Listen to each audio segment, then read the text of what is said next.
Hi everyone, welcome to the Publishing Performance Show. Today I'm delighted to be joined by Robert A. Lane, who is a audiobook producer, a coach, and an author himself. So thank you for joining the show, Robert. Glad to be here. Thank you, Teddy. No problem. Well, why don't you give us a bit of a background into how you first got into audiobook narration? Sure. Well, let's step back a little bit farther back. Yeah. I spent 30 plus years working in the entertainment industry in a variety of facets of the business. My last 14 years or so was working for 20th Century Fox in Los Angeles on the studio lot. Now, when Disney bought Fox, there's a lot of change that happened at that time, to say the least. So, and that affected me directly. So that ended my entertainment career when Disney came in. But that's okay. It was actually a blessing in disguise. So then I started Robert Lane Coaching, and first started out doing coaching for career coaching, life coaching. And then I ended up writing a book called Lights Action You, which shares experiences about what I was doing in the entertainment world, some of the behind the scenes. But with each story, I tied in a tool or technique or a life lesson dealing with life coaching. And of course, audio's always been my thing. When I started out in the business, I worked in radio. So it's just been a thing I've always been doing. So of course, I had to turn my book into an audiobook. Yeah. And after I did that, I had authors approaching me saying, hey, I got my book and I want to do an audiobook. Can you help me? So I decided to create an audiobook coaching program, which is called Your Book, Your Voice, which helps nonfiction authors go through the process of setting up their own recording space and then coaching them on how to do a great narration, how to be compelling and engaging and bringing that emotion and all the things to make a great audiobook. And then part of the program, of course, is, since I have all the audio background that I've been doing for years, is as they record their audiobook, I do all the editing for them, clean it up, make sure it meets the exact specifications for publication, and then upload their files for publication into Audible, Amazon, Apple, and any other distribution platform that they need to be published on. And this is a program that was designed to help these authors go through it by 6 weeks. By the end of the 6 weeks, their audiobooks recorded and ready for upload. And then about 10 days after that, they're published. Yeah. So that's how that started. So now I do one-on-one coaching for authors, taking them through the program. And then in the regards to the career coaching and life coaching aspect of it, I don't really do group or one-on-one coaching with that anymore. That's where I do speaking engagements, because I feel I can reach more people that way and hopefully inspire more people doing engagements. So that's what I do with the career coaching and life coaching. But audiobooks, love working with authors one-on-one. Yeah, amazing. So your main thing is helping people to do DIY audiobooks, as it were, so they can read their own books themselves. So tell me about some of the books you've worked with. Oh, most of the books that I've worked on so far have been personal stories, memoirs, some really great stories. But I also have worked with coaches who have coaching programs and they've written a book, or maybe entrepreneurs or educators, teachers, even poets. Yeah. Helping them do a great job in narrating their audiobook. So that's really the bulk of it. And I do nonfiction mainly because it's a personal story for the author, and it just makes sense to have them narrate their own audiobook. Now, I'll do fiction. That's not a problem. It's just that some fiction stories are really involved, the galactic, love story in space or something. And there's, people from other planets and voices and characters and dialects and all that thing. So if you want to bring a book like that to life, you should hire a voiceover person who's an expert in doing voices. That was going to be one of my first questions, actually, because me and my wife, we listened to a fantasy book series by a guy called Joe Abercrombie. And they're kind of a bit like Game of Thronesy kind of books, but really good. I really, really enjoy them. But the person that narrates them is an actor called Stephen Pacey. And now we just basically try and find any books that he's narrated, because he's that good. He really brings the book to life. But if you're doing the DIY, how, people have to do all those different characters and bring them to life. Is that, if you're doing it DIY, that might be quite a difficult thing to do you think? Yeah, I mean, again, for fiction and you have a lot of characters and dialects, it really is more conducive for that author to have a voiceover person. But for nonfiction, or if it is a fiction book, but it's written more like a memoir type style where there's not a lot of characters, then sure, the author can definitely narrate the audiobook for sure. Yeah, makes sense. So for people who are thinking about starting and doing DIYing their own book, especially if it's a nonfiction, let's just start there. Now, where's the first place where they should start? Like, what's the first step in the process? And the first step in the process would be to don't cut corners. I always say don't cut corners. And that means in regards to getting right equipment to record yourself. In my audiobook coaching program, I do provide the equipment for them. So, stuff like, this Shure MV7, great mic, podcasters use it, but that's the type of quality that you need to have. You don't want to buy a cheapy, $50 or $100 mic. You want to get the good stuff. Yeah. And you want to have great headphones too. You want to have headphones that are sound accurate. So not heavy on the bass or too trebly sounding. You need to be accurate so you can really hear what you sound like. So getting great equipment is definitely the first start. The second thing, which is just as important, is really more of a mindset thing. And what that is, and I experience this with a lot of authors, they'll come to me and they'll say, I just hate my voice. I don't like how I sound. I don't think I have what it takes to do a great narration. And honestly, that's a false belief, because your voice is part of who you are. Yeah. Your author brand is everything that encompasses who you are, how you were brought up, your habits, your belief systems, your sense of humor, your personality, and especially your voice. That's all what makes you so unique, which is why I'm a big advocate of nonfiction authors narrating their own audiobook, because it's their story. No one can replicate them. No one can tell that story better than the author. Even you could have the best narrator in the world. I would have loved to have, I always say, Morgan Freeman or a great actor to narrate my audiobook. But the thing is, it's still their interpretation. So they may not present it in a way that I would have said it. Same thing with any nonfiction author. They experienced it. For example, I just finished working on a book from an author who was pulled into a religious cult. And there was a lot of mental abuse, physical abuse, things that they experienced personally. No other narrator who hasn't gone through that will be able to express it in a way that author did. So that's why it's so important for the author to narrate their own audiobook. Yeah, nice.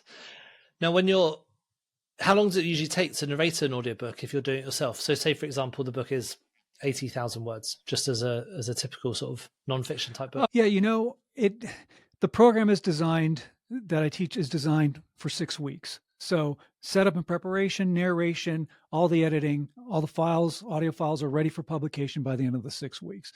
But when it comes to the actual recording time, and that's a really great question, I think probably an average book can be maybe, let's say 40,000 words.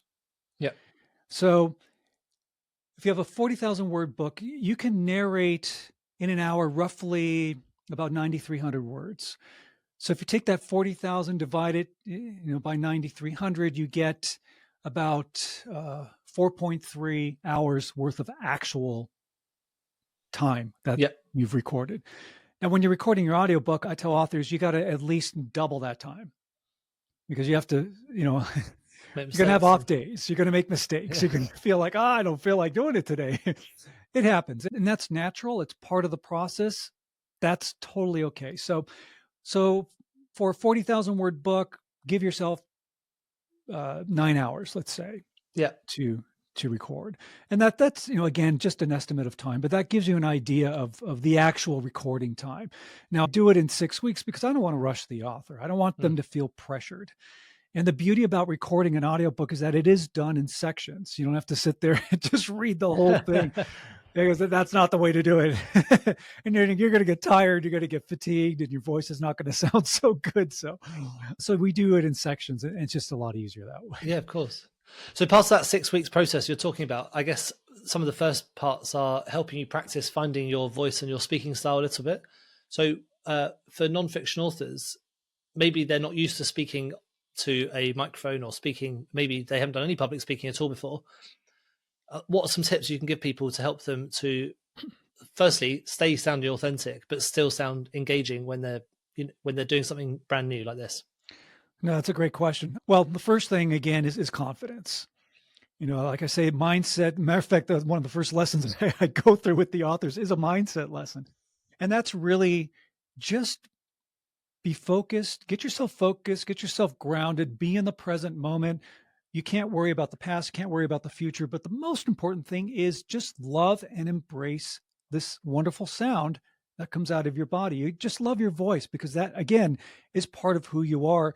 And that allows you actually to stand out in a crowd, because no one can replicate you, your uniqueness. So building confidence and believing and loving your voice is one thing, but to really tap into getting the emotion, getting that energy of what your book is about, always be tapped in to the core reason of why you wrote that book in the first place. Why was it so important for you to write that book and publish it for the world to read?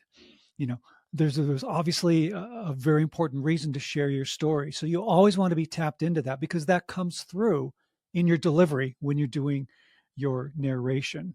So that's one of the biggest things or pieces of advice that I can give authors. Yeah. Remember that why, remember that core reason.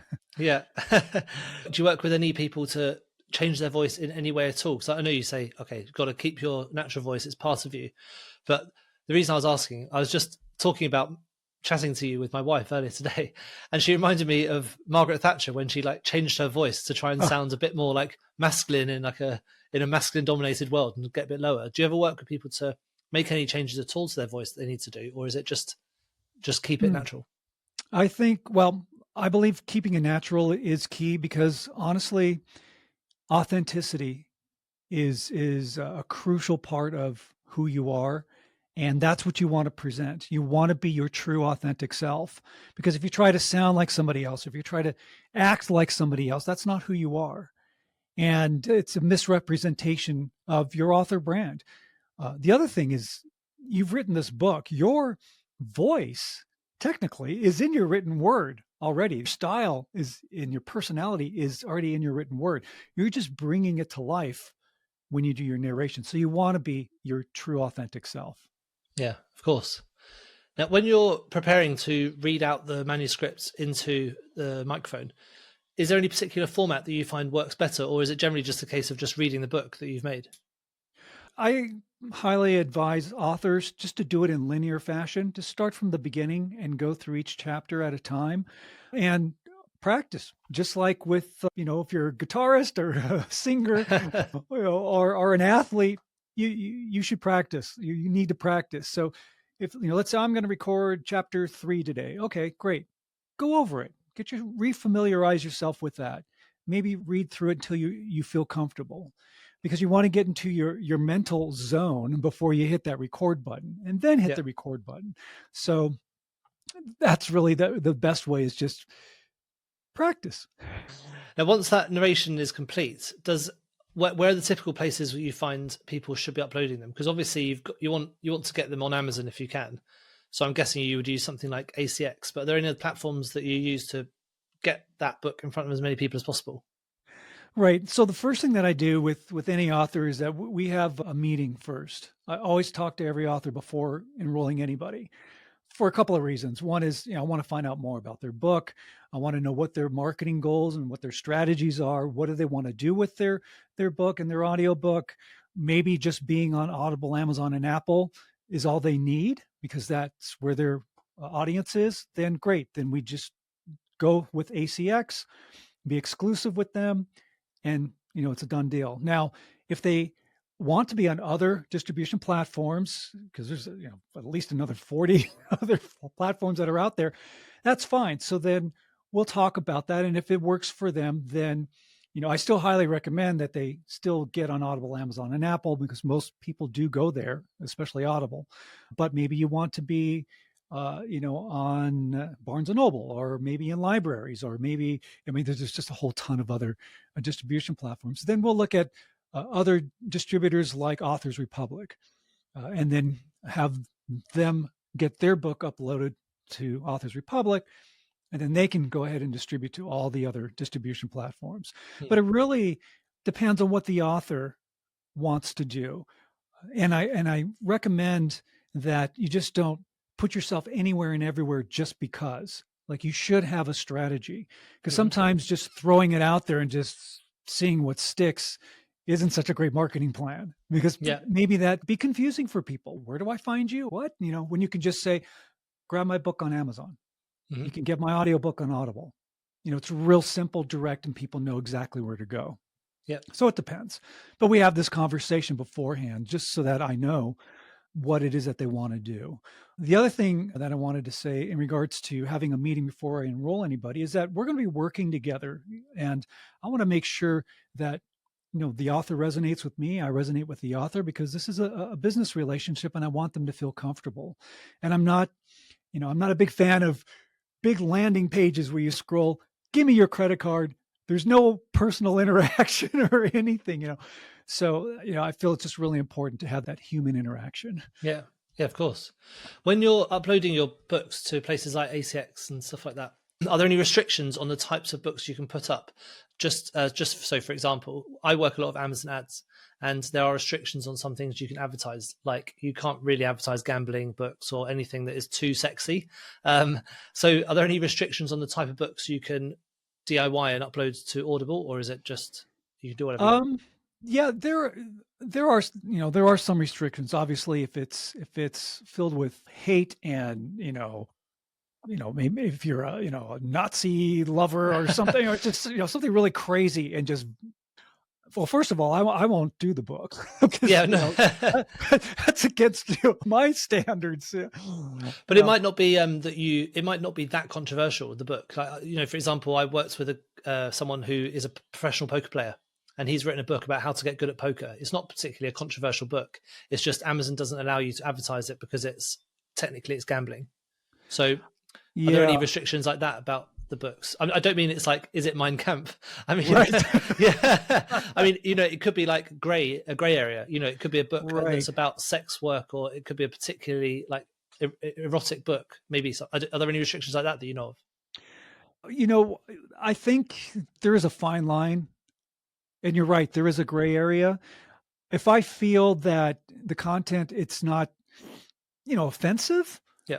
to a point to where people, where it's like, a sex book, or, you know, so, but if it's a great story, and it may seem like it's a little bit in the gray area. I mean, I'll do some extra research just to make Hmm. sure. I'll even contact ACX and double check if there may possibly be an issue, but usually they're pretty good about that. Like, you're able to upload stories that may be a little risque, or like you say, how to play poker. I don't see that as being an issue, Yeah. but I would definitely reach out to ACX just to double check to make sure that it's not violating any other guidelines. But Yeah. for the most part, they're pretty open. Yeah. I mean, 99% of nonfiction books are like self-help and things like that. Yeah, They're not really difficult, but there's one or two cases where it's like, it's not. I right. always when I work with people, I always say, I'll just double check before you do any advertising whether you're allowed to, with that sort of thing. When people are doing the DIY books and they're actually doing the recording, are there any common mistakes you see people make? For example, saying a lot, or that sort of thing. That's a really good question. The thing that I really talk to authors about is, first of all, physically, from a physical standpoint, be hydrated. Make sure you're healthy, because if you have dry mouth, that's when you get a lot of mouth noises, and that can be very, very distracting. Now, as they send their audio files to me, I go through everything. I edit everything, and I'll pull out a mouth noise if I can remove it, and if I find it distracting, I'll get rid of it. If I can't, then what I do is after I go through a chapter, I'll send the author a list of maybe a few sentences that need to be replaced for a variety of reasons. It could be mouth noise. It could be maybe a slurred word or a mispronunciation, or maybe there was some weird sound in the background that happened that I'm not able to edit out. So the author will just redo just those lines, those sentences that I send them, and they send that back to me. I insert them in, and we're all good to go. But yeah, posture, good body posture, hydration. If you feel fatigued, if you're not feeling well, take a break. If you're making a lot of mistakes, maybe you just, mentally it's just a tough day, and that's just human nature. Step away, take a break. It's okay. You don't want to put that extra pressure on yourself to say, oh, I got to get this done, because when you do that, that's going to come out in your narration. Yeah, no, of course. So let's just, before we finish off, it'd be great to just go through like the step-by-step process of what it looks like working with you from, coming to you to having your idea to getting your book uploaded. Sure. Okay. So obviously the first step is we have a conversation. So we'll book a Zoom meeting with me. We'll talk about your book. Again, like I mentioned, let's find out about your marketing strategies. And then I go over the process of the Your Book, Your Voice audiobook coaching program. So once they enroll, I ship them out the equipment that they need. So while they are waiting for their equipment, they have access, because I have some video lessons as well that go I'm very methodical. So it goes very step by step. This is how you set up your equipment. This is how you set up your account in ACX to be published on Audible, Amazon, Apple.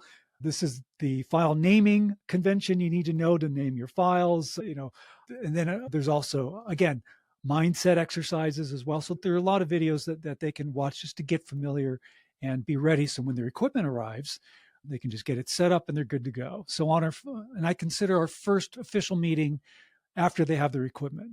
So we go over all the setup and preparation, and then they will send me a sample of, could be, just a paragraph, just so I can hear how is their delivery, what's going on in the silence. Is there noise in the background? Is there a lot of mouth noise, or whatever it is? And then I'll listen to the sample.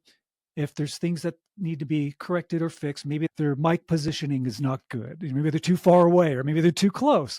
So we'll go over all of that. And then once they resend me a sample, if it sounds great, I give them the green light. Go for it. Let's start recording. So, in week 1, they should be starting to record. And then again, just go in linear fashion. It makes it so much easier to do that. And then do your opening credits and your, forward or whatever you have in the book, and then start with, chapter 1 and continue on. And as they record, they will be sending me those files. So, because I don't want to wait till the last minute and then get a whole ton of files, because I have a lot of editing to do, because I listen to everything in real time. And, I probably spend 50 to 70 hours per audiobook, and that's just editing. But that's what's needed to do it right. Yeah, of course. Yeah. So as they record, they'll send me the files. I do the editing for them. I do the uploading for them. If there is any issue with uploading, I know immediately what the problem is. I can fix it, re-output a new file, re-upload, make sure everything is fine.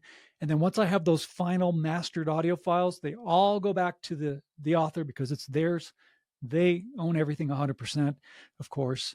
And then, of course, during the process, we do talk about marketing strategies, doing a launch for your audiobook, just like you would for your paperback and your hardcover and your ebook. Do a launch, put together a launch team. Let's do some marketing. Let's get it out there. What is your marketing plan after you do your audiobook? Have you thought it out? What are you going to, for the next year even, and figure out, where do you want to be? What do you want to do? So we talk about those things as well. But that's basically an overview of what the program is. And then they get published by the end of the 6-week program. Awesome.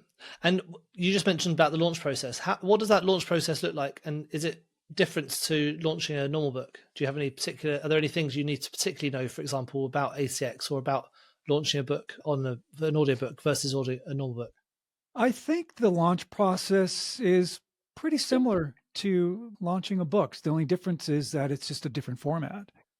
It's an audiobook. So you would send people to your audiobook page as opposed to where you can get your ebook, paperback, and hardcover. But the launch process is the same. Put together a launch team, promote your book. Matter of fact, I really encourage authors to give them behind the scenes. Post about it on social media as you're recording your audiobook. Show them the behind the scenes. People love that. I love watching bands recording their album, right? Or it's the same kind of thing. And utilize your social media to your advantage and get the word out. You can be doing all this promotion before your launch date, and then get people together, put together a launch team, have them purchase your audiobook and give them something, for their efforts, do something nice for them, whether it's if you're a coach, give them a free coaching session. If they do that, maybe give them a signed copy of your book. If they buy your audiobook. I mean, there's so many things that you can do, but prepare, think about it, prepare. And then on launch day, make a big deal about it. Just like your printed book. Yeah.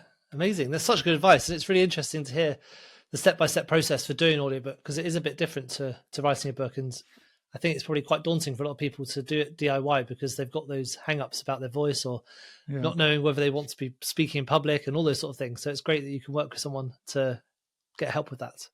Right. I mean, once you get over the fear and the confidence thing, I mean, we all do deal with it. I've dealt with it all my life, but you do get over it. And once you build that confidence, I tell you, authors they get so into doing their audiobook. And the best thing about it is, now, of course, I hear this all the time. And when I'm in editing mode, I'm focused on editing. But when it comes to like the final output, when I'm doing my final quality control pass, that's where I really get to listen. And I tell you, Teddy, every time they do such a great job, I'm sucked into their story. And I hear this all the time. And I'm like, hey, when are you sending your next chapter? I want to know what happens next. This sounded great. So it is a testament to the ability of any nonfiction authors. You can do it. You really can, and you will sound great. You just will. Yeah, that's really good advice, and a bit of an uplifting end for people to give them the inspiration to go and do it themselves. Well, thank you so much for coming on. It's been great chatting to you. If people want to get in touch with you, where's the best place to do that? The best place is just to go to my website, robertlanecoaching.com. It talks about the audiobook coaching program. I have samples of authors who've been through the program. You can hear what they sound like or how they narrated their audiobook. And of course, all my social is on the website as well. So you can follow me there. Great. We've got links to the show notes there as well with a little discount code for everyone as well. So that's, if you want to go and catch that, you can go and grab that in the show notes. And yeah, thank you very much for coming on, Robert. It's been great chatting to you. I loved it. Appreciate you having me on your show, Teddy. No problem. Now, just before we go, there's a question we always ask everyone, and that's, what's a book you recommend everyone should be reading? I have one book that comes to mind. It's a great story and a great audiobook, and it is an author that I worked with. It's called Purgatory to Paradise, and the author's Malwish, Syed. And she talks about her journey of being diagnosed with breast cancer and the whole journey of defeating and getting over this horrible disease. And she conquered it. But her story, the way that she wrote her book and the way that she narrated her book, she's very visual. So you see it in your mind. You really see everything that she talks about. It's just a riveting story. And the beauty about what she's done now is she does speaking engagements at hospitals and cancer treatment centers. So that book and that audiobook has really helped her get her story out and now allowing her to help other people. Yeah, amazing. Well, it sounds like such an interesting book. We'll put a link to that in the show notes as well so people can go and find the audiobook version of it and also the regular version of it. Well, thanks for coming on, Robert. It's been great chatting to you and we'll speak again soon. All right. Thank you so much. Thank you so much for tuning into the Publishing Performance Podcast. I really hope you found today's episode inspiring. I love chatting to authors, writers, and people in the publishing world. Now, just before we wrap up, let me tell you about Publishing Performance, the #1 platform for authors who want to increase Amazon book sales, but are not really sure where to start. Now, this show is all about helping you to sell more books. And if you're looking to boost your publishing game and to maximize your book's potential on Amazon, then Publishing Performance is designed to help authors just like you to grow your readership and to reach a much wider audience. Now, I know that Amazon ads can be slightly complicated, which is why Publishing Performance is like having a personalized ad account manager to create your ad campaigns, to choose your best keywords, and to make adjustments in real time. Now, if you're investing in ads, you really want to make sure that your investment is being used effectively, and Publishing Performance does just that. It aims to make your budget go further, improve your organic rank, and target keywords more effectively. Just go to publishingperformance.com to get started with Amazon ads for just $1.